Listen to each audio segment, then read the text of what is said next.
변함없이 우리의 인생에 하나님 한 분 우리의 소망 삼고 이 이른 아침 하나님 앞에 나오신 여러분 모두를 주님의 이름으로 환영하고 축복합니다. 이 시간 전해지는 말씀을 통하여 성령 하나님의 음성 듣고 우리 인생을 향하신 하나님의 선하신 뜻을 붙들고 믿음을 살아내는 여러분 되셔야 합니다. 오늘은 승리 두 번째 시간 말은 열매를 맺습니다 라는 제목으로 하나님의 말씀 전하도록 합니다. 지난주부터 새로운 설교 시리즈가 시작이 되어졌는데 지난주는 첫 번째 시간으로 성도의 삶에 있어서 하나님께서 인정하시는, 하나님께서 보장하시는 승리의 비결은 바로 하나님의 말씀이 주도하는 인생을 살아가는 것이다 라고 말씀을 드렸습니다. 우리가 하나님의 말씀에 대하여, 성도의 삶에 하나님의 말씀이 어떠한 능력을 행하는가에 대해서 지난주 살펴봤다면 오늘은 우리의 말에 대하여 살펴보도록 합니다. 말에 대한 속담이 참 많아요. 가는 말이 고와야 오는 말이 곱다. 다 처음 듣는 건 아니시죠? 발 없는 말이 천리 간다. 말 한마디에 천냥빚도 갚는다. 말에 대한 속담이 여러분 우리의 생각보다 훨씬 더 많아요. 제가 소개해드리진 않았지만 말에 관련된 속담을 보니까 우리 속담만 해도 100개가 훨씬 넘습니다. 오늘 설교 주제에 딱 맞는 속담이 하나 있는데요. 말이 씨가 된다. 이거 좀 부정적인 표현이긴 하지만 우리의 말이 그저 사라지지 아니하고 어떻게 우리의 삶에 씨가 되어지고 그것이 묻혀져 열매를 맺게 되어지는지 하나님의 말씀을 통해서 함께 살펴보도록 할게요. 교육방송 EBS의 다큐 프레임이라고 하는 방송이 있는데 거기에 이제 2부작으로 연작으로 언어에 대한 그런 다큐멘터리가 방영이 되어진 적이 있습니다. 언어의 수수께끼, 언어가 나를 바꾼다. EBS 잘 안 보시니까 못 보셨을 수도 있는데 언어가 우리의 행동에 어떠한 영향을 미치게 되어지는지 20대 남녀 여러 실험들이 나오는데 2부에서 20대 청년들 24명을 대상으로 실험을 하게 되어져요. 그러니까 실험 내용을 정확하게 알려주지 아니하고 두 그룹으로 12명씩 나눠서 특정 단어를 보여줍니다. 그리고 특정 단어를 보여준 다음에 그들의 걸음걸이가 얼마나 빨라지고 늦어지는가를 실험해 봤는데요. 첫 번째 실험 참가자들은 황혼, 따분한, 휴식, 노후자금, 뜨개질 이런 나른함 이러한 정적인 단어들을 보여줬고요. 다른 한쪽은 부지런한, 도전적인, 승진, 신입사원, 유행을 따르는 그러한 역동적인 동작을 나타내는 단어들을 보여주었습니다. 이후 각 이제 실험에 참가한 사람들로 하여금 정해진 목적지로 이동하여 다른 이제 과업을 하도록 요청했어요. 그러니까 이 걸어가는 과정에 대해서 어떠한 의식을 하지 아니하도록 어느 지점까지 가서 다음 이제 실험을 할 것을 부탁을 했는데 실제는 이제 걸어가는 과정 자체가 이제 중요한 실험의 결과가 되어지는 것인데, 그러니까 정적인 단어만 본 사람들과 그룹과 이제 동적인 단어들만 본 사람들의 걸음거리가 긴 거리가 아니었음에도 불구하고 평균 2초 이상이 차이가 났다라는 거예요. 그러니까 정적인 단어만 보았던 사람은 동적인 단어를 본 그룹보다 2초 늦게, 훨씬 늦게 걸어갔다라고 하는 재미있는 실험 결과인데, 제가 언어 본능이라고 하는 책 한 권을 읽었어요. 하버드 대학 교수이고 심리학자인 스티븐 핑거라고 하는 사람이 쓴 책인데요. 그 책에서 이제 한 부분이 인상적이었어요. 그러니까 언어가 인간의 의식을 규정하지 않는다. 그러니까 너무나 언어에 특별한 의미를 부여하지 말아라. 그러니까 언어라고 하는 것은 커뮤니케이션의 소통을 위하여 발달되어진 어떠한 인간의 기호 체계이지 결코 우리의 의식 자체를 투영하는 것은 아니다라고 규명했는데, 그러나 우리가 인류 역사 가운데 단지 언어라고 하는 것은요, 말이라고 하는 것은 인간의 어떤 커뮤니케이션의 도구를 뛰어넘어서 알게 모르게 우리의 의식을 지배하는 어떠한 인간성의 총체가 되어졌다는 사실을 우리가 너무나 잘 알고 있잖아요. 그러니 무신론자의 언어에 대한 정의와 상관없이 우리는 말이 가지고 있는 능력이라고 하는 것을 우리가 의식하건 의식하지 못하건 경험적으로 우리의 삶의 자리에서 너무나 크게 느끼고 있다는 것이죠. 그러니 여러분, 우리의 말이라고 하는 것은 그냥 공중으로 휘발하듯 사라지는 것이 아니에요. 제가 처음에 말씀드린 대로 모든 말은 사실 속담이라고 하는 것은 경험을 통하여 축적되어져서 어떠한 짧은 인생에 대한 지혜로 전해지고 있는 것인데, 말이 씨가 되어진다라는 것은 우리가 하는 모든 말이 씨와 같이 땅에 뿌려져서 우리의 마음에 뿌려져서 반드시 우리 안에 어떠한 결론을 만들어낸다, 열매를 맺게 되어진다라는 것입니다.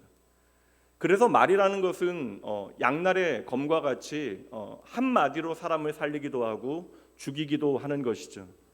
예전에 제가 섬겼던 교회에 40대 한 성도님이 집사님이 계셨는데 회사를 퇴직하셨어요. 상당히 좀 좋은 경력과 좋은 학력을 가지고 계셨던 분이신데 이제 회사를 다니면서 어떠한 마음의 변화가 있으셨던지 이제 호기롭게 회사를 그만두시고 새로운 회사들에 이제 이력서를 내셨는데 자기의 생각과는 달리 이렇게 경력직인 자신을 받아주는 회사가 생각보다는 없었던 거예요. 그리고 내심 기대했던 곳에서도 최종 탈락 연락을 받게 되어지자 정말 그 순간 머리가 하얘지셨대요. 그러니까 너무나 답답하니까 모든 일이 다 잘 되어질 것이라고 생각했는데 예기치 않는 상황들이 벌어지다 보니까 답답한 마음에 이제 회사에서 집까지 거리가 이제 차로는 멀지 않은데 걸어서 한 2시간 정도 되는 거리인데 한강을 건너서 2시간 동안 걸어서 집으로 오셨다라는 거예요. 그렇게 집으로 들어오는데 평소보다 늦었죠. 이제 막내 아이가 유치원에 다니는 막내 아이가 아빠하고 이렇게 외치면서 달려오더니 자기를 꼭 안으면서 보고 싶었다라는 이야기. 유치원 때까지만 애들이 이뻐요. 그 한마디에 그냥 울컥하더니 마음에 큰 격려를 받았다라는 이야기를 하시더라고요. 그 세상에서 우리에게 가장 위대한 명언이라고 하는 것은 사실 내가 사랑하는 사람이 나에게 전하는 진심 어린 말 한마디가 되어질 때가 참으로 많이 있습니다. 그래서 여러분 한마디의 말이라 할지라도 보잘것없이 여겨질지라도 이 한마디의 말이 우리의 삶의 정황과 만나게 되어지면 그것은 전혀 다른 힘을 갖게 되어진다라는 거예요.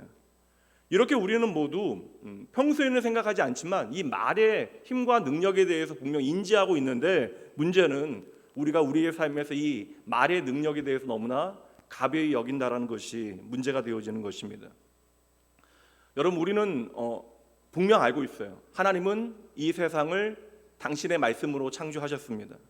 그러므로 이 말에는요 창조의 능력이 있는 거예요. 그런데 우리가 하나님을 떠나 우리가 하는 말들이 바로 세상을 파괴하고 나를 파괴하게 되어진 것이죠.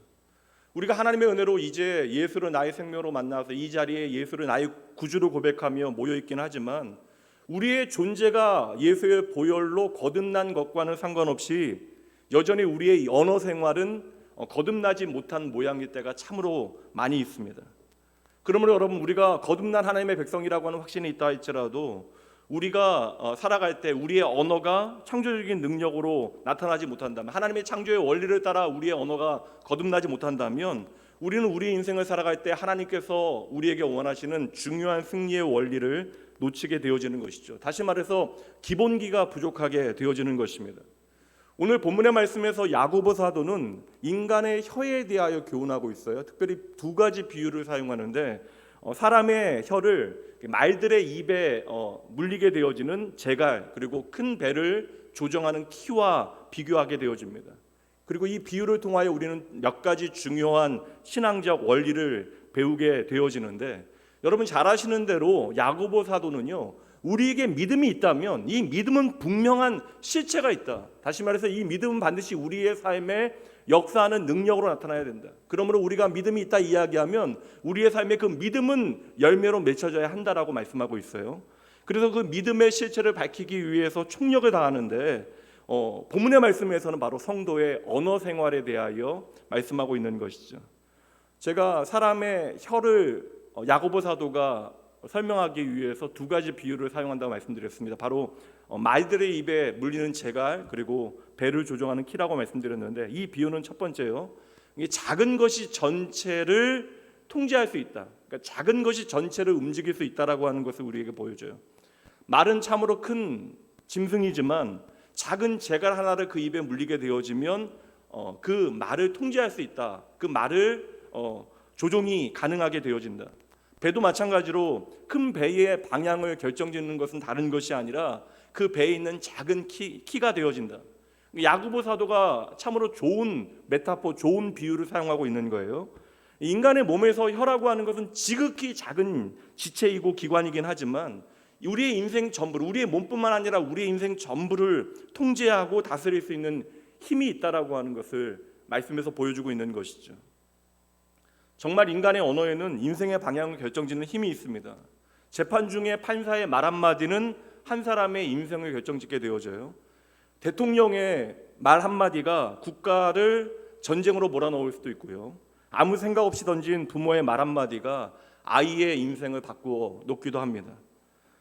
제가 이제 유학 가기 전에 섬겼던 교회에 30대 초반에 한 성도님이 계셨는데, 이제 그 직장인 모임 때부터 이제 청년부터 같이 저하고 신앙생활한 성도님이었어요. 근데 그게 참 말이 없어요. 그리고 좀 사람들을 만나는 걸 불편해하고, 이게 눈을 마주치는 것도 좀 불편해합니다. 그러니까 누가 봐도 좀 대인기피증이 있는 게 아닌가라는 생각을 했는데, 언젠가는 이제 좀 시간이 많이 지났으니까 3, 4년 정도, 3년 정도 지나서 이제 그 성도님과 함께 대화를 나누는 시간이 있었는데, 어릴 때 정말 그 가정에 원치 않는 아픈 일이 있었더라고요. 그게 아주 어릴 때 자기 여동생하고, 자기보다 이제 2살 터울의 어린 여동생하고 이렇게 물놀이를 하는데, 계곡에서 물놀이를 하는데 좀 어른들은 멀리 떨어져 있었고, 근데 그곳에서 아이가 이제 물놀이 하던 여동생이 물에 빠져서 자기 눈앞에서 죽게 되어진 것이죠. 얼마나 비극적인 일이에요. 이것만 해도 감당하기 어려운 일인데, 이게 얼마 좀 시간이 지나서 어느 날 이제 그 친구는 고등학교 때 예수를 믿기 시작했는데, 아버지가 이제 너무나 술을 많이 드시고 집에 들어와서는 자기를 향해서 차라리 네가 죽었어야 한다는 이야기를 하셨더래요. 이거 여러분, 이게 마음은 아니었겠죠. 그러니까 자신의 이제 딸을 잃은 것에 대한 아픔을 그렇게 이제 술에 취해 표현하게 되어진 것이지만, 이 말 한마디가 그렇지 않아도 동생이 죽은 것이 자기 책임이라고 하는 마음을 어릴 때부터 가지고 있었는데, 이 말이 이 성도님에게는 수십 년이 지나서도 해결되어지지 아니한 상처로 남게 되어졌고, 그래서 이후로 사람들과 관계 맺는 일에 대해서 어려움을 경험하게 되어졌던 것이죠. 물론 그 아버지의 말 한마디가 뭐 그 사람의 인생 전부를 망쳐놨다, 그 이야기를 하는 것이 아니라, 그러니까 말 한마디가 가지고 있는 힘이 분명 있다라는 것이죠. 그러니 우리가 말의 영향력을 절대 과소평가해서는 안 되는 거예요. 그래서 오늘 야고보 사도는요, 우리의 인생 전부를 믿음을 설명하면서 우리의 인생 전부를 파괴할 수 있는 잠재력이 바로 우리의 혀에 달려 있다라고 말씀하고 있는 것입니다. 5절과 6절 말씀 보도록 할게요. 이와 같이 혀도 작은 지체로 돼 큰 것을 자랑하도다. 보라, 얼마나 작은 불이 얼마나 많은 나무를 태우는가. 혀는 곧 불이요 불의의 세계라. 혀는 우리 지체 중에서 온몸을 더럽히고 삶의 수레바퀴를 불사르나니 그 사르는 것이 지옥불에서 나느니라. 그 야고보 사도의 교훈이 너무나 강해요. 좋은 말을 해야 합니다. 긍정적인 말을 해야 합니다. 그게 아니에요. 우리의 혀 자체가 불이라는 것입니다. 우리 지난해 강원도 산불을 통해서 확인했지만, 온 숲을, 산을 다 태우게 되어지는 불은요, 아무 생각 없이 누가 버린 작은 담배꽁초 하나로부터 비롯되어질 수 있는 것입니다. 당시에 이제 몇 개의 교회가 전소가 되어졌는데, 저희가 이제 좀 도왔던 한 교회가 그 전소되어진 교회 주변의 사진을 보여줬는데요, 말 그대로 화마예요. 불난 현장은요, 우리가 어찌할 수 없는 것입니다. 사람이 이미 미칠 수 없는 것. 그러니까 진압되어진다 할지라도, 불길이 잡힌다 할지라도 이미 회복되어질 수 없을 만큼 그 모든 것들이 망가지게 되어지는 것이죠. 바로 말이 그렇다라는 것입니다. 야고보 사도는 특별히 말이 불이고 이 혀가 불이고 이 혀가 불의의 세계다라고 이야기하고 있어요. 다시 말하면 하나님을 떠난 인생에 있어서 악이 농축되어지고 압축되어 들어간 것이 바로 우리의 입술이 되어졌다. 그리고 우리의 입술의 모든 말의 씨앗들은 땅에 뿌려지게 되어진다. 우리의 마음에 뿌려지게 되어진다. 누군가의 마음에 뿌려지게 되어진다. 사실 야고보 사도의 표현이 너무나 아픈 표현, 지독한 표현처럼 보여지지만, 말씀드린 대로 입술의 10초가 누군가의 인생의 10년을 좌우할 수 있게 되어지는 거예요. 입에서 나간 말 한마디가 인생을 바꿔놓는다는 것이죠. 오래된 영화이긴 하는데 박찬욱 감독의 올드보이라고 하는 영화 있거든요. 참 비극적인 영화인데 뭐 잔인하기도 하고요. 그 영화에서 주인공이 어릴 때 그냥 장난삼아 했던 말 한마디가 한 남매를 비극적인 운명으로 몰아넣게 되어져요. 그리고 주인공 역시 자신은 다 잊어버렸는데 훗날 자신이 한 말로 인하여 불행한 운명에 처하게 되어집니다. 잠언 말씀을 한번 가보도록 할게요. 잠언 18장 21절, 우리 이른 아침이니까 함께 말씀 읽어봅니다. 죽고 사는 것이 혀의 힘에 달렸나니 혀를 쓰기 좋아하는 자는 혀의 열매를 먹느니라. 같은 말씀이잖아요. 말의 힘과 그 영향력에 대한 보다 적극적인 말씀도 있습니다. 시편 말씀으로 가보죠. 시편 109편 17절과 18절 말씀입니다. 그가 저주하기를 좋아하더니 그것이 자기에게 임하고 축복하기를 기뻐하지 아니하더니 복이 그를 멀리 떠났으며 또 저주하기를 옷 입듯 하더니 저주가 물같이 그의 몸속으로 들어가며 기름같이 그의 뼛속으로 들어갔나이다. 우리는 모르고 있는데 우리가 하는 말이 우리의 삶에 어느새 영향을 미치고 있다는, 우리의 마음에 뿌려져서 그것이 자라나고 열매 맺고 있다는 것입니다. 많은 사람들은 내가 한 말 내가 잊어버리면 더 이상 나와 상관이 없다라고, 다 사라진다라고 생각했는데 성경은 말씀합니다. 우리가 한 말은 부메랑과 같이 반드시 나에게 돌아온다. 그래서 야고보 사도는 그 혀와 말에 대하여, 그 언어에 대하여 믿음의 원칙과 연결해서 우리에게 설명해 주고 있는 거예요. 우리가 이러한 말씀 앞에서 남에 대하여 함부로 말하는 것이 얼마나 불쌍하고 안타까운 일인가. 저 사람 과연 믿는 사람으로 이 영적인 원리를 제대로 알고 있는 것일까라는 생각을 하게 되어져요. 제가 목회자 가정에서 태어난 것에 대하여 감사할 만한 이유는 너무나 많아요. 근데 제가 이제 저의 삶의 오늘 본문의 주제와 겹쳐서 생각해 볼 때 목회자 가정에서 자라면서 참으로 감사한 게, 저는 어릴 때부터 지금까지 부모님께서 남에 대해 험담하시는 것을 들어본 적이 없습니다. 목회자로서 사실 목회할 때 개척하시고 여러 많은 일들이 있었을 터이니 마음 상하고 답답한 일들 참으로 많았을 터인데, 자녀인 저희들 앞에서 또 식탁 자리에서도 단 한 번도 교회나 교인에 대해서 안 좋은 이야기, 부정적인 이야기를 하시는 것이 들어본 적이 없습니다. 그래서 목사 아들로 사실 PK로 자라면서 나름 좀 상처받게 되어진 것은 부모님으로부터 상처받은 것보다 그냥 교회 안에서 상처받은 것들이지, 부모님 때문에 저는 그래서 상처받지 않고 나름 교회를 좋아하게 되어진 것 같아요. 개인 사업하시던 한 권사님께서 그분이 장사를 좀 크게 하셨거든요. 그래서 그 장사하시면서 좀 대장부 같으셨는데 전에도 한번 제가 소개해드린 적이 있어요. 부부싸움한 이야기. 근데 그분이 참 이렇게 좋은 분인데 말이 좀 강하세요.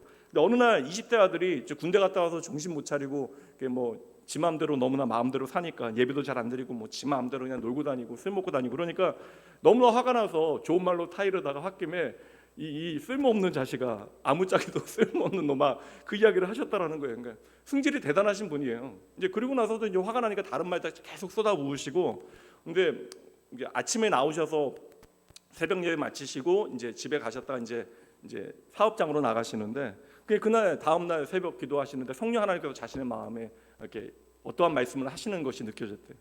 네 자식 정말 네 말대로 아무 짝에도 쓸모없는 자식 되기를 원하느냐.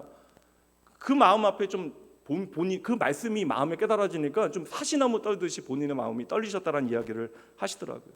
무엇이 떨렸냐면, 내가 인식하지 못하고 있었는데 정말 성령 하나님께서 내 안에서 내가 하는 모든 말들에 대하여 다 듣고 계신다라고 하는 것을 이제 자신의 존재론적으로 깨닫게 되어진 거예요. 이 30년, 예수 믿은 지 30년 됐는데 정말 성령 하나님께서 내가 하는 모든 말을, 나의 생각을 다 아신다라고 하는 사실을 제대로 처음 깨닫게 되신 것입니다. 여러분 한번 따라해 보시죠. 내 입술의 모든 말은 열매로 거두게 됩니다.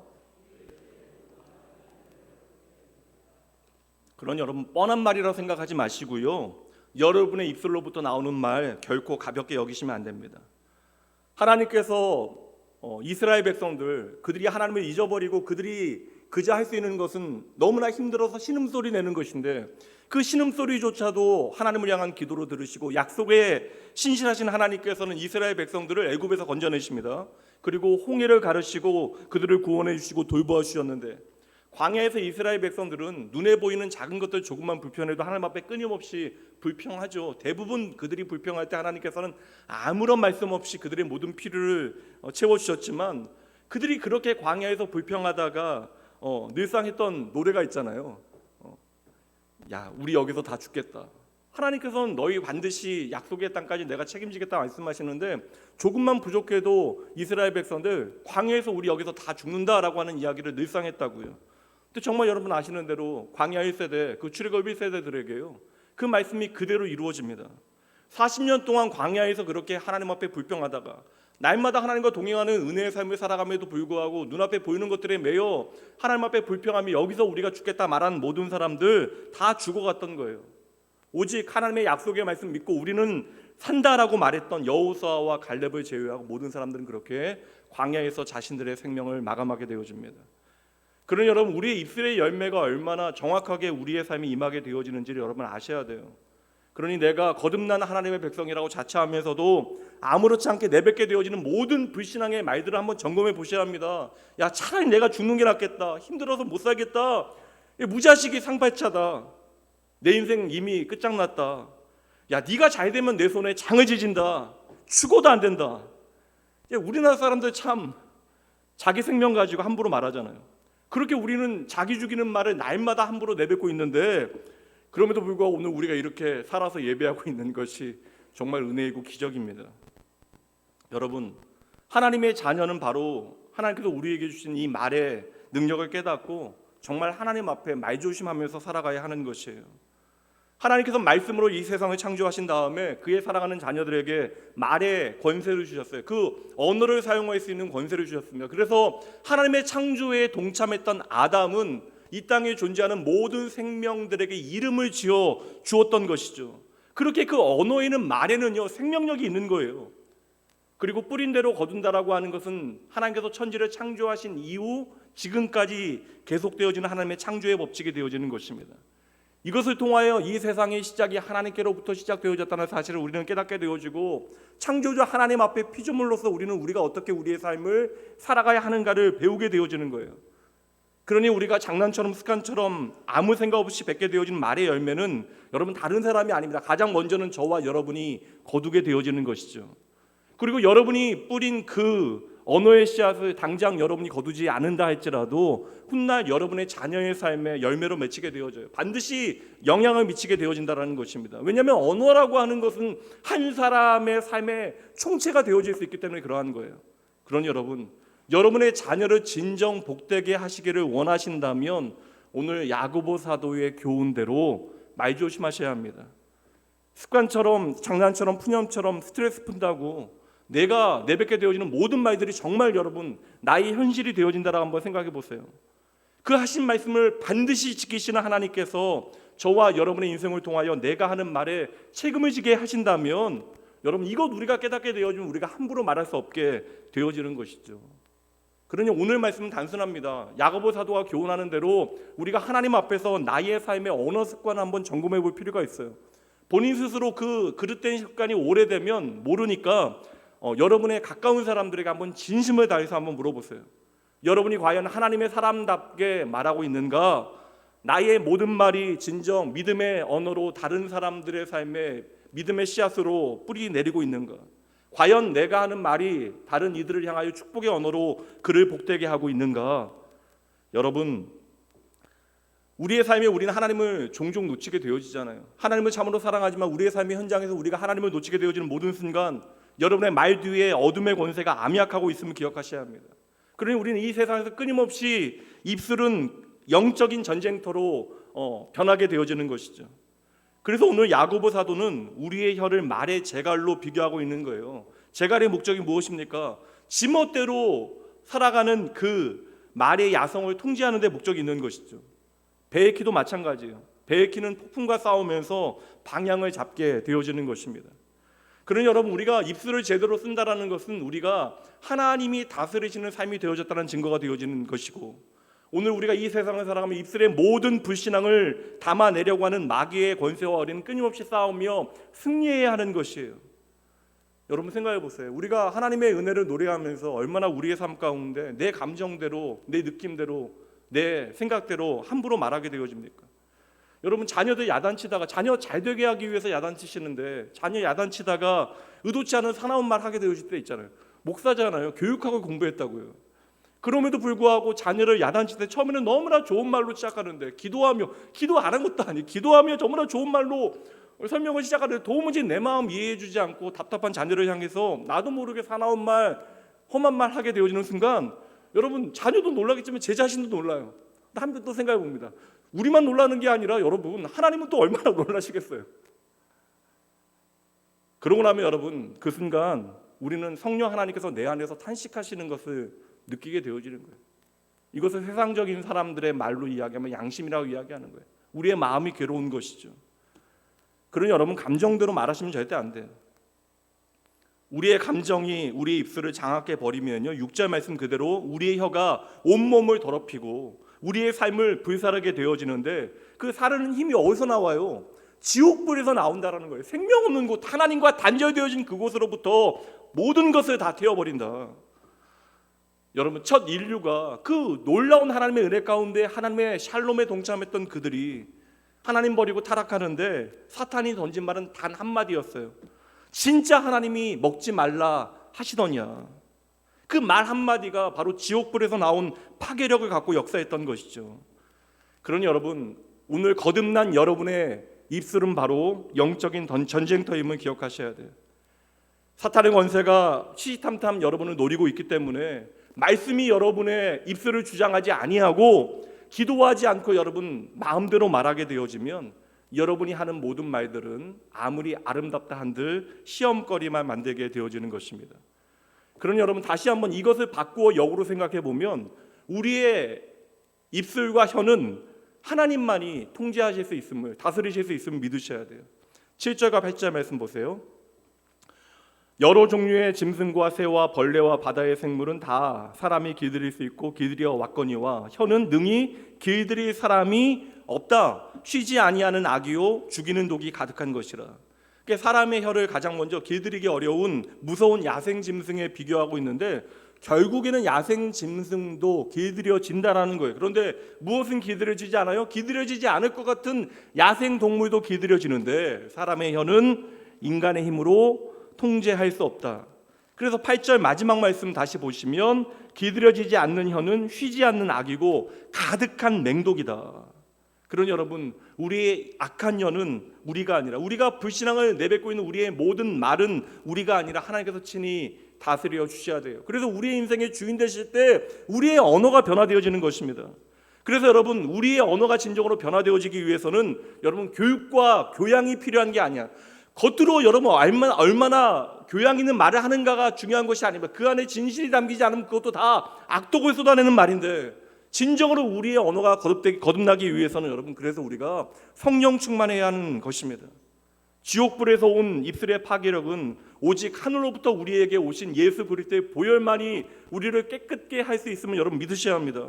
오늘 나도 모르게 누군가를 향하여 독한 말들을 내뱉고 있다면, 심지어 내 자신을 향하여 우리가 독한 말들을 내뱉고 있다면 이 모든 말을 무기력하게 무력화할 수 있는 것이 바로 하나님의 말씀밖에 없음을 여러분 믿으셔야 한다는 거예요.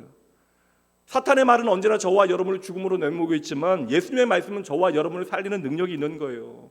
그래서 죽지 못해 사는 사마리아 여인을 향하여 달려가신 주님께서 건네신 말씀을 통하여 절망해서 신음하였던 그 여인이 살아나게 되어지고, 더 중요한 건 뭐예요? 주님의 말씀을 통하여 내가 죽는 게 낫다라고 생각했던 한 여인이 살게 되어지는 것에서 멈추지 아니하고, 더 중요한 것은 그녀를 통하여 그 마을 전체가 살아나게 되어졌던 것이죠.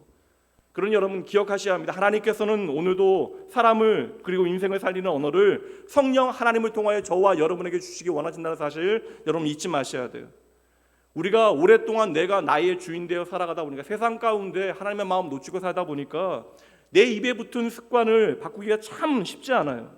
그러니 오늘 야고보 사도를 통하여 우리에게 엄히 교훈하시는 하나님의 말씀 잘 들으셔야 합니다. 저와 여러분이 예수 그리스도의 그 보혈로 말미암아 거듭났음을 믿으십니까? 오직 하나님의 사람으로 내가 거듭난 하나님의 백성임을 믿으세요? 그럼 우리가 존재가 거듭난 것처럼 우리의 혀도 이제 거듭나야 한다는 것입니다. 누군가를 판단하고 비판하는 언어가 우리 안에서 스스로 사라지게 되어지고, 누군가를 격려하고 세우는 그런 믿음의 말들이 우리 안에 많아져야 한다는 것이죠. 이것은 여러분에게 달려있는 것입니다. 예수를 믿고도 누군가를 판단하고 누군가를 향하여 독한 말들을 많이 하게 되어지면 아직 그 사람은요, 그 존재는 거듭났지만 여전히 하나님의 놀라운 은혜, 우리의 삶이 거듭나는 그 놀라운 이 땅에서의 은혜를 우리가 충분히 누리지 못하는 증거가 되어지는 것입니다. 그래서 예수님께서는요, 믿지 않는 사람들이 아니라 예수님 앞에 나온 예수님의 제자 되어진 사람들에게 하나님의 백성들이 이 땅에서 어떻게 살아야 하는가에 대해서 마태복음 말씀에서 교훈하시는데, 그러면서 형제가 형제를 비판하고 미워하는 일이 얼마나 나쁜 일인가에 대해서 친히 교훈하세요. 그러니까 다른 사람들이 여러분 믿게 보일 때 있잖아요. 심지어 내 가족도 믿게 보일 때 있는데, 우리가 누군가를 나쁘게 보고 믿게 여기게 되어질 때 이 말씀, 주님의 말씀 꼭 기억하셔야 합니다. 마태복음 7장으로 가보죠. 1절부터 3절까지 봅니다. 비판을 받지 아니하려거든 뭐라고요? 비판하지 말라. 너희가 비판하는 그 비판으로 너희가 비판을 받을 것이요 너희가 헤아리는 그 헤아림으로 너희가 헤아림을 받을 것이라. 뿌린 대로 거둔다라고 하는 말씀처럼 보이지만 그 다음 말씀의 핵심이 함께 있습니다. 어찌하여 형제의 눈 속에 있는 티는 보고 내 눈 속에 있는 들보는 깨닫지 못하느냐. 그 야고보 사도는 지금 형제를 판단하는 비판하는 그 마음 뒤에는요 다른 게 아니라는 거예요. 스스로 하나님을 잊어버리고 교만한 마음이 그 안에 있다. 그 사람을 업신여기는 마음이 그 안에 있다라고 이야기하는 것입니다. 로마서 14장 10절 말씀 보도록 합니다. 네가 어찌하여 너의 형제를 비판하느냐, 어찌하여 너의 형제를 업신여기느냐. 그러니까 우리가 누군가를 판단하는 것이 바로 그를 업신여기는 것이다. 우리가 다 뭐라고요? 하나님의 심판대 앞에 서리라. 우리가 판단하는 그 판단으로 하나님께서 저와 여러분을 판단하시면 우리가 어떻게 되어지겠습니까? 그런데 하나님께서는 그리하지 아니하시고 저와 여러분을 오랫동안 기다려 주시는 것이죠. 우리의 존재에 합당하게 거듭난 하나님의 백성으로 우리의 삶이 거듭날 수 있도록 하나님 앞에 우리의 삶의 모든 주권을 옮겨 놓기를 하나님께서 오랫동안 기다려 주시면서 저와 여러분의 삶을 이끌어내고 계시는 것입니다. 여러분, 그래서 사랑의 검열은 너무나 조심스러워요. 그가 너무나 소중하기 때문에 그러한 것입니다. 그러니 여러분, 사랑이 없는 모든 비판은요 언제나 내 자신을 그보다 우월한 위치에 놓고 내가 그를 함부로 판단하는 것이 되어지는 것이죠. 단순하게 말씀드릴게요. 형제를 판단하는 것, 형제를 비판하는 것, 그 죄라는 거예요. 말씀 그대로. 누가 우리의 형제를 판단할 수 있는 권한을 주었습니까? 아무도 안 줬다라는 거예요. 스스로 자기 자신에게 부여한 것입니다. 그러니 여러분, 우리가 아무리 좋은 마음이라 할지라도요 우리가 형제를 판단하고 비판하게 되어질 때 그 마음의 중심에는 성령 충만한 적이 없다라는 거예요. 그래서 우리는 누군가를 판단하고 미워하게 되어지면 언제나 내 마음이 강팍해지고 잔인해지는 것이죠. 여러분 잊지 마세요. 내가 누군가를 판단하게 되어지면 그 순간 주님은 슬퍼하십니다. 우리 안에 있는 성령 하나님께서 침묵하게 되어져요. 우리가 누군가를 미워하게 되어지면 성령 하나님과 우리의 교제가 막히게 되어지고 그때 우리의 예배는 예배가 아니고 우리의 기도는 허공을 치게 되어지는 것입니다. 그래서 예배하기도 싫어지고 말씀 읽기도 싫어지고 기도하기도 싫어지는 거예요. 그래서 예수님께서는 형제와 먼저 화해한 후에 다시 예배하라. 이건 우선순위의 문제가 아니에요. 우리가 누군가를 판단하고 미워하는 마음으로는 도무지 하나님 앞에 온전한 예배를 드릴 수 없기 때문에 그러한 것입니다. 여러분 생각해 보세요. 우리가 누군가를 뒷담화하면서 하나님의 임재를 고백해 본 적이 있습니까? 우리가 누군가를 판단하면서 하나님과 행복한 동행의 길을 내가 걷고 있다라고 확신해 본 적이 있어요? 그럼 그건 정말 문제예요. 결코 그럴 수 없습니다. 진정 여러분이 이 땅에서 하나님의 임재 가운데 살아가기 원하신다면 여러분의 입술에 먼저 비판과 판단의 언어를 깨끗하게 삭제하시는 여러분 되시길 주님의 이름으로 축복합니다. 물론 성령 하나님께서 우리에게 어떤 영적인 분별력을 주실 때가 있어요. 잘못된 것을 잘못된 것으로 알게 하실 때, 그러니까 누군가를 보면서 무엇이 문제인가를 알게 하실 때가 있습니다. 그것은 여러분 성령 하나님께서 여러분 자신을 바른 자리에 서게 하시는 것 첫 번째 목적. 두 번째는 우리로 하여금 그를 위하여 조용히 기도하게 하시기 위함이지 때는 이때다 하고 그를 비판하기 위하여 그것을 깨닫게 하시는 것이 아니라는 거예요. 가끔 교회 안에서도 혹자들은 누군가가 좀 잘못되면 좀 그 사람에게 잘못됐다라고 바른 소리를 해줘야 한다라고 이야기합니다. 그 사람이 바로 자기라고 생각을 하는 것이죠. 여러분 그런 생각이 강력하게 드신다면 적어도 한 가지는 분명해요. 그 바른 말 해줘야 되는 사람이 여러분 자신은 아닙니다. 다른 형제의 문제와 잘못이 여러분 안에 깨달아진다면 성령 하나님께서 친히 여러분으로 그를 위하여 애타게 기도할 수 있는 영적인 책임을 주신 거예요. 그렇다면 여러분 두려움으로 안타까움으로 떨리는 마음으로 그를 위하여 하나님 앞에 기도할 일이지 함부로 그를 판단하고 미워해서는 결코 안 되는 거예요. 성령 하나님께서 우리에게 허락하신 은혜를 우리가 망령되이 행하게 되어지는 것이죠. 그래서 잠언 12장 18절 말씀 우리가 교훈으로 삼아야 돼요. 칼로 찌름같이 함부로 말하는 자가 있거니와 지혜로운 자의 혀는 양약과 같다. 여러분의 입술의 말이 사람을 살리는 좋은 약이 되어야 한다는 것입니다. 결코 예수를 믿는 사람의 입술의 모든 말이 누군가의 가슴을 난도질하고 상처를 주는 일이 되어져서는 안 된다는 거예요. 반대로 우리가 누군가에게 상처받게 되어지는 순간들 분명히 있잖아요. 누군가의 말로 우리가 마음에 큰 상처를 입게 되어질 그때에 여러분 우리가 방법이 있잖아요. 그 상처 가지고 우리는 하나님 앞으로 가지고 나가는 것입니다. 정말 오래된 제가 비밀 하나 말씀드릴게요. 아무도 모르는 40년 된 비밀인데 제가 초등학교 저학년이었던 걸로 기억을 하는데 대뜸 교회 한 분, 교회 다니는 한 집사님이었던 걸로 저는 기억을 해요. 얼굴도 기억이 나진 않는데 그분께서 대뜸 저에게 야 너희 아버지 나쁜 사람이고 낙원교회 망할 거다. 그 얘기 저한테 하시는 거예요. 이게 얼마나 무서운 말이고 얼마나 가슴이 떨렸겠어요. 제가 초등학교 다닐 때. 그리고는 뭐 그분은 교회에 안 나오신 것 같아요. 제가 기억을 못 하니까. 정말 나쁜 말이잖아요. 그리고 초등학생에게 저희 아버지가 정말 나쁜 사람이라도 그 이야기 자녀에게 해서는 안 되는 것인데 얼마나 흉한 말입니까? 근데 제가 그 어린 나이에요. 너무나 무서워서 소풍 가서도 목사 아들이라고 소풍 1,000원은 사용 안 하고 부처 사가고 고등어 사가던 게 저였는데 그렇게라도 아버지 목회 방해되지 않아야겠다고 생각하는 아들에게 그런 이야기 했으니 뭐 부모님에게 이 얘기 했겠어요? 그때로부터 제 마음에 좀 상처가 남기도 했고 좀 어려움이 있었던 것 같긴 한데 지금까지 기억하고 있으니까 확실한 것은요. 하나님께서 제 모든 마음을 넉넉하게 지켜주신 거예요. 그 독한 말이 저에게 저주로 임하지 않은 것입니다. 그러니까 제가 뭐 교회 떠나지 않은 것이고 낙원교회도 안 망한 것이죠. 결국 이게 뭐 저주가 아니라 그 독한 말의 책임은 제가 아니라 그분이 지셔야 하는 거예요. 여러분 사람들의 나쁜 말 너무 신경 쓰지 마세요. 마음 빼앗기지 마십시오. 하나님은 참으로 여러분을 사랑하십니다. 하나님의 사랑을 묵상하고 하나님의 그 사랑에 집중하기에도 우리 인생은 너무나 짧은 인생이에요. 우리가 끊임없이 세상 사람들의 말에 판단에 매이게 되어지면 어느새 우리 안에 기쁨과 평안 사라지게 되어지고요. 쓸데없는 불안감 높아지고 자기 방어 본능만 커져요. 내가 나를 지켜야 한다. 이것은 결코 성령 하나님께서 원하시는 것이 아닙니다. 그러다 보면 교회 안에서 신앙생활 나 혼자 하겠다, 나는 하나님만 바라보겠다 그 이야기하게 되어지는 것입니다. 저와 여러분의 혀도 내가 다스릴 수 없는데 다른 사람의 혀를 우리가 다스릴 수 있겠습니까? 그러니 여러분 우리가 할 일을 잘하면 돼요. 여러분 먼저 주변에 가까운 사람들로부터 선하고 아름다운 말로 칭찬하고 좀 격려해 주세요. 좀 낯간지럽고 어려워도 이거 열심히 연습하셔야 합니다. 우리 좀 일부 예배 사람이 좀 적긴 하지만 우리 좀 가까이 계신 분들 좀 바라보시면서 야구 옆에 좀 바라보세요. 인사하세요. 참 웃으시면서 참 좋은 분입니다. 함께 해주셔서 감사합니다. 한번 인사하세요.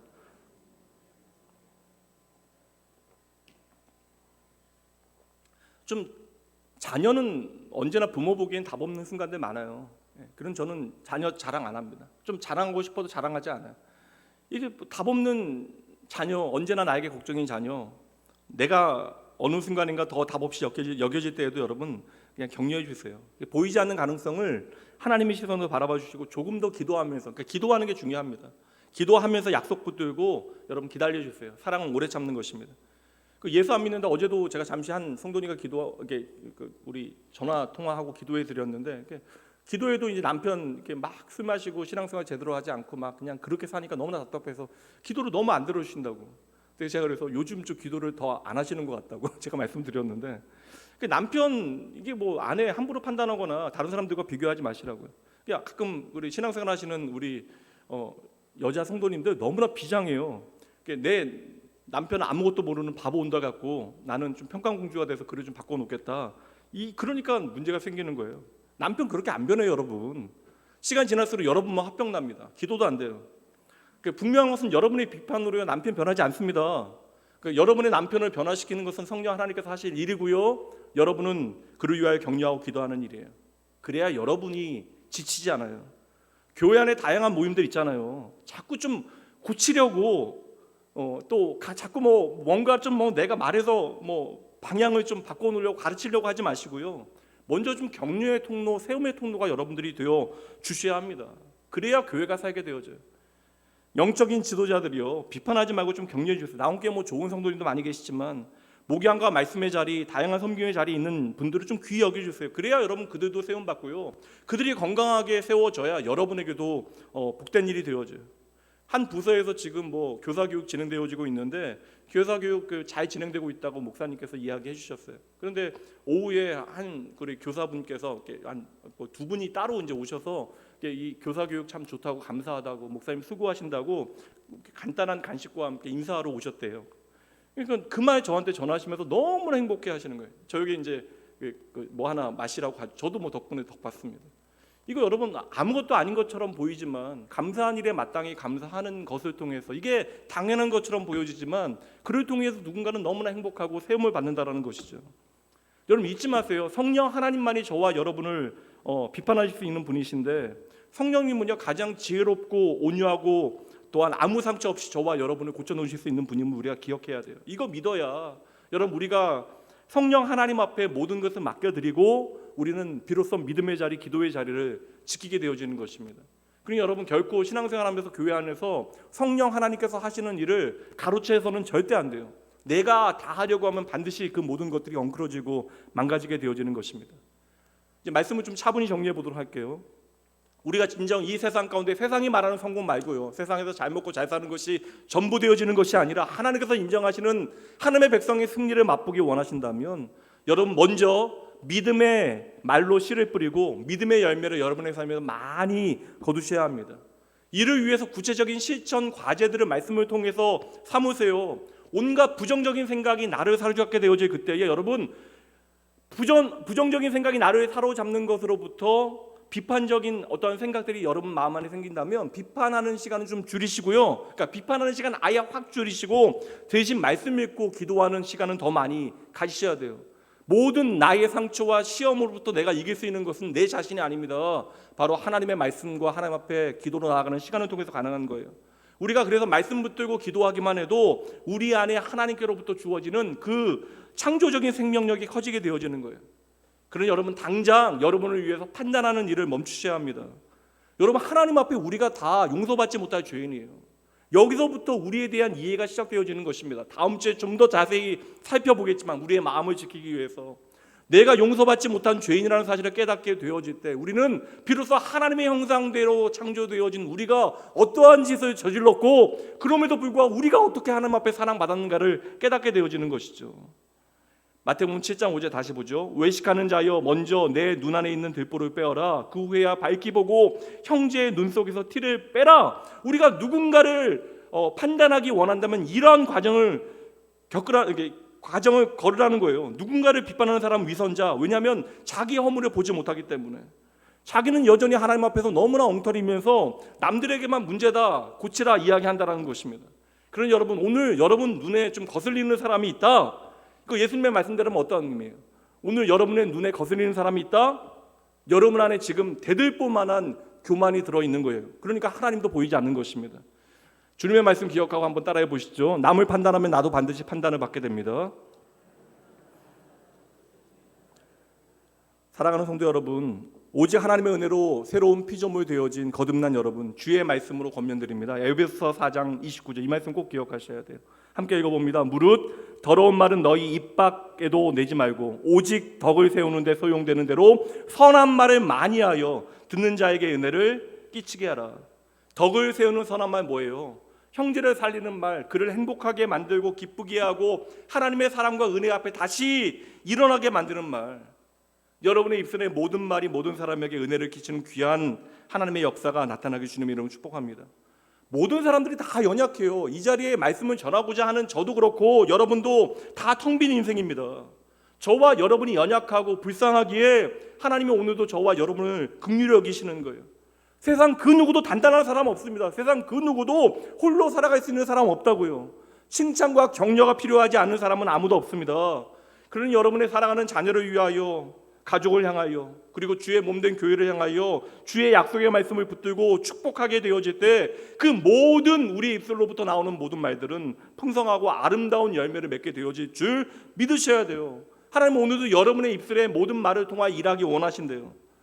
그러다 여러분 때때로 원치 않는 말도 듣게 되어질 때 있습니다. 마음 상하는 말, 나는 최선을 다하여 좋은 말 하는데 나에게 상처 주는 말, 여러분 쿨하고 멋지게 대처하세요. 상처받지 마시라고요.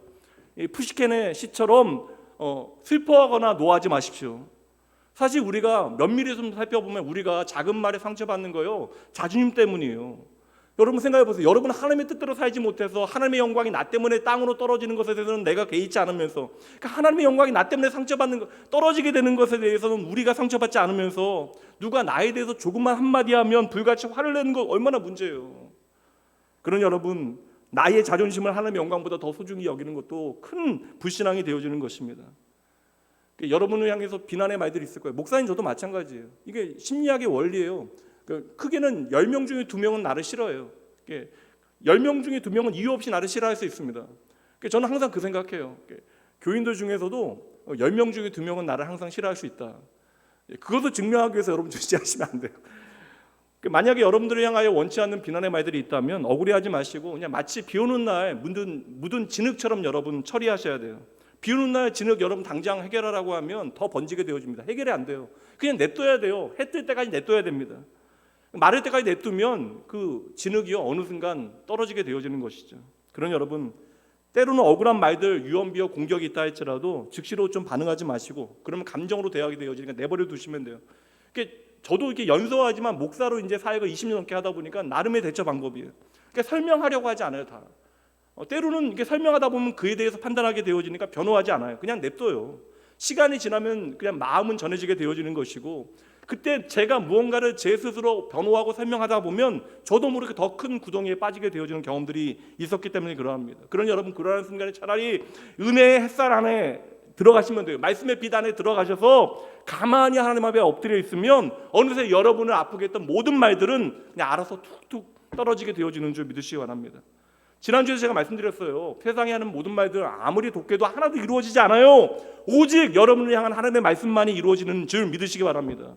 그러니 사람들이 던져놓는 모든 말들 여러분의 삶에 매이지 아니하고 하나님의 말씀만이 여러분 생명력 있게 여러분의 삶 가운데 역사하여 그 말씀의 생기가 여러분을 살리는 역사로 여러분의 삶에 증거되어지길 주님의 이름으로 축복합니다. 그러기 위해서 말씀 많이 쌓아두세요. 열심히 말씀을 나의 말씀으로 쌓아둬야 여러분의 삶에 하나님을 향한 감사가 깊어지게 되어지는 것입니다. 불평과 감사가 없어지려면 불평과 원망이 여러분의 삶에서 습관처럼 있다면 그거 없애는 방법은 우리의 삶에 감사가 많아지게 만드는 거예요. 그러니 우리가 진정 승리하는 인생을 살기 위해서 불평과 원망하는 습관, 이 순간으로부터 끊어버리셔야 합니다. 예전에 제가 나온교회 어릴 때 다닐 때요, 이거 뭐 너무 많이 목사님한테 들어가지고 그때는 왜 이런 설교를 너무나 자주 하실까. 여러분, 이게 바로 믿음의 실체예요. 믿음이라고 하는 것은 우리의 삶의 이야기가 되어지는 것입니다. 하나님의 그 놀라운 구원의 이야기가 우리의 삶에 어떻게 펼쳐지고 있는가, 그 이야기가 오늘 우리에게 있어야 한다는 것입니다. 그러니 여러분, 우리가 하나님 앞에 감사하는 것만 해도 우리의 인생이 모자란데 하나님은 우리의 불평을 처리하는 CS팀으로 만드시면 절대 안 된다는 것입니다. 사탄은 오늘도 우리의 불평하는 입술을 통해 끊임없이 역사해. 그 말씀 너무나 많아요.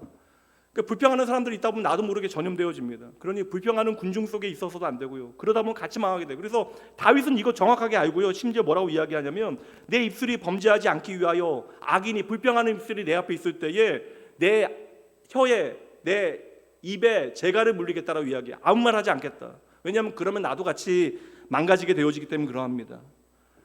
여러분, 결국 여러분의 삶이 하나님을 향한 감사로 가득 채워지기, 그리하여 그 감사가 여러분의 운명 되어지고 감사한 그 고백을 여러분의 삶의 이야기로 말로 많이 표현해 내셔야 돼요. 말씀 마칠게요. 예수 그리스도 안에서 이제 여러분의 삶 가운데 날마다 여러분의 언어가 거듭나서 진실한 사랑으로 따뜻하고 넉넉해진 여러분의 모든 말이 사람을 살리고 사람을 세우고 모든 이들을 복되게 하는 아름다운 말의 열매를 많이 맺어내요. 여러분의 인생이 참으로 하나님 앞에 복되고 인정받는 성공하는 인생 되어지길 주님의 이름으로 축복합니다. 기도하시죠.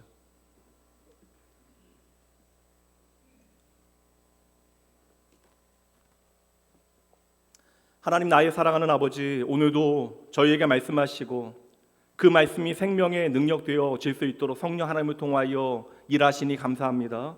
주여, 저희의 입술의 모든 말이 주님께 연락되길 원합니다. 저희의 입술에 권세를 주신 하나님 앞에 날마다 두렵고 떨림으로 지난 삶을 돌아보게 하시고 주님의 은혜 앞에 회개하며 나의 삶을 돌이키게 하여 주시옵소서.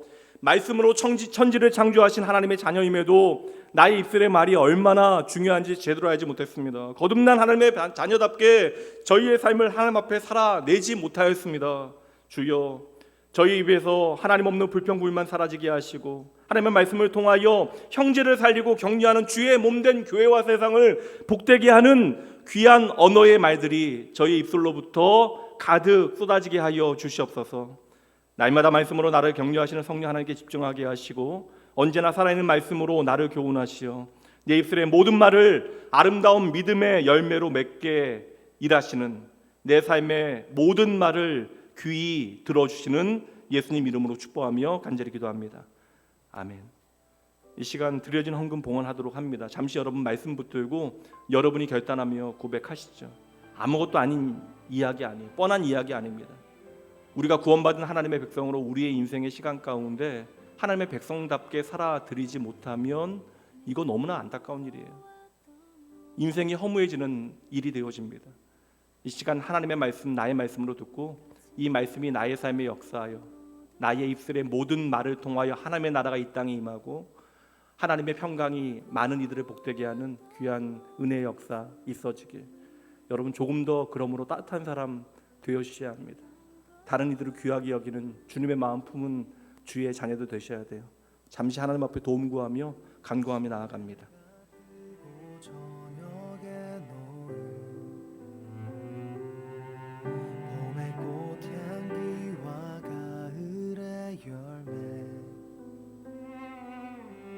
변하는 계절의 모든 순간이 아버지 당연한 것 아니라 은혜였어.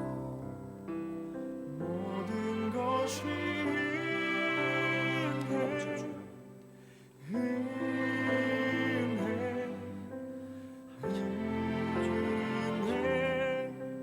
한없는 은혜 내 삶에 당연한 건 하나도 없었던 것을 모든 것이 은혜였어. 공기도합니다. 이 시간 한 주간 동안 저에게 허락하신 은혜에 대한 감사를 주님께 돌려드립니다. 드려지는 물질을 통해 내 삶의 주인이 하나님이심을 고백하며 각자의 처지와 형편에 따라 기꺼이 감사함으로 주님 앞에 드리오니 하나님 이 물질을 주님께서 사용하시는 모든 곳곳마다 하나님의 생명의 역사와 영광만이 드러나게 하여 주시옵소서. 하나님 사랑하는 주의 자녀들 날마다 주의 마음 열심히 배우게 하시고 그리하여 하나님 앞에 주어진 삶을 성실과 정직으로 살아내게 하시어 그리하여 저희의 삶이 하나님 앞에 성공한 인생 하나님의 기쁨과 자랑 되어질 수 있도록 주여 역사하여 주시옵소서. 허락하신 새로운 한 주도 하나님의 은혜 가운데 저희들 입술의 모든 말에 하나님의 사랑이 소망이 또한 믿음이 담겨지길 소원합니다. 아버지 진정 하나님이 주시는 내면 깊은 곳으로부터 솟아나오는 참된 기쁨을 맛보게 하실 줄 믿고 감사드리며 우리의 생명 되신 예수님 이름으로 축복하며 간절히 기도합니다. 이제는 우리 주 예수 그리스도의 은혜와 하나님의 사랑하심 성령 하나님의 함께하심이 내 입술의 말을 통하여 일하시는 하나님 참으로 경외하며 나의 입술의 모든 말이 하나님의 축복의 통로 되어줌을 기억하고 선하고 아름다운 말, 위로와 격려의 말, 믿음의 말, 내 삶의 모든 순간 감사의 말로 아름다운 열매를 맺어가기로 작정하고 고백하는 모든 사랑하는 주의 자녀들을 위해 이들의 삶의 모든 자리자리마다 지금으로부터 영원까지 함께 있을지어다. 아멘.